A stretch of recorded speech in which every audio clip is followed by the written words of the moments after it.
소니 픽처스가 또 다른 마블 세계관을 건설할 예정입니다. 소니는 스파이더맨, 베놈, 블랙캣, 실버 세이블의 판권을 갖고 있는데 이 캐릭터들로 독자적인 마블 세계관을 만들겠다는 계산이죠. 이렇게 되면 마블 시네마틱 유니버스와는 또 다른 마블 세계관이 탄생하는 겁니다.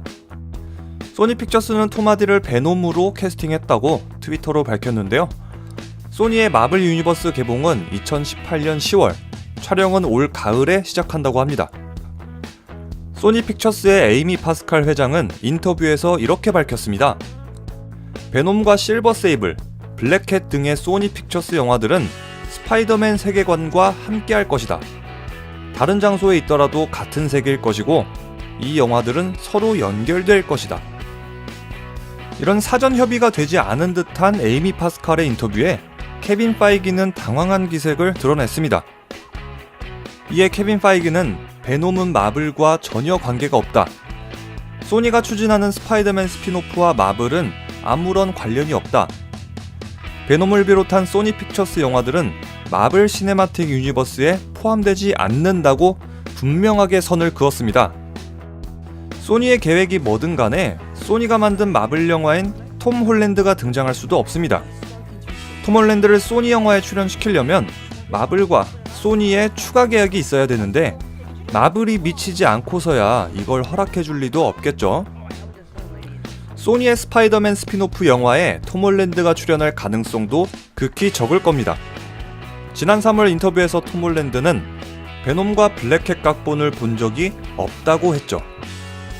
이렇게 마블이 소니의 계획에 반대하면서 두 회사의 갈등이 점점 심해질 것으로 보입니다. 스파이더맨 홈커밍의 프로듀서 에릭 캐롤의 인터뷰에 따르면 소니는 마블과의 협업을 더 이상 원치 않는다. 스파이더맨이 마블 영화에 출연해서 마블은 기뻐하고 있지만 소니는 스파이더맨을 결코 돌려보내지 않을 것이다. 지난 3월 소니 픽처스의 수장 에이미 파스칼은 스파이더맨 홈커밍 2편 이후엔 두 회사가 다시 협업할지 안 할지 알 수 없는 일이다.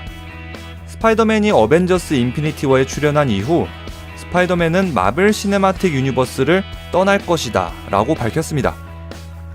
이는 마블이 세계관을 공유하지 않거나 톰 홀랜드를 공유하지 않으면 소니는 더 이상 마블과 협업하지 않겠다는 암시로 보입니다.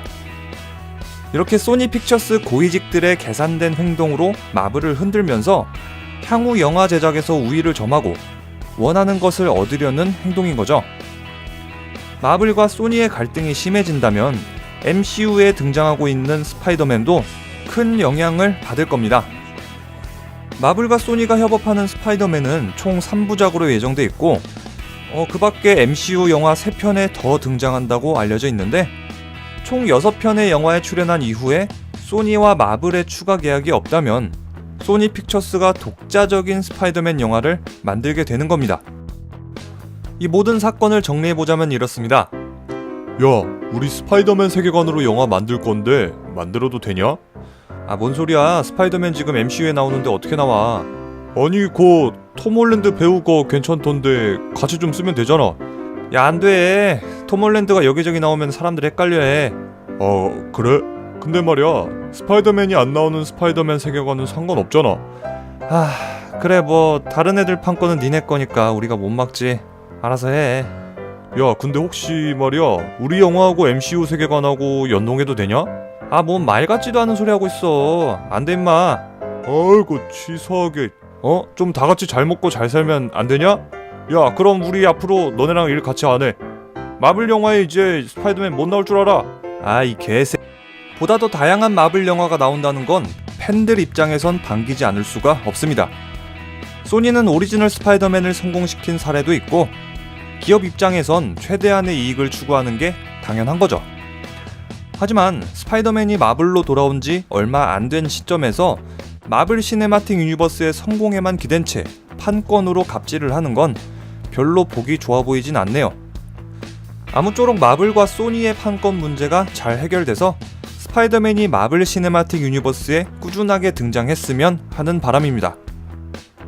스파이더맨의 판권 이야기는 여기까지입니다. 영상 재미있게 보셨다면 좋아요, 구독하기 누르는 거 잊지 마시고요. 그럼 지금까지 리뷰형이었습니다.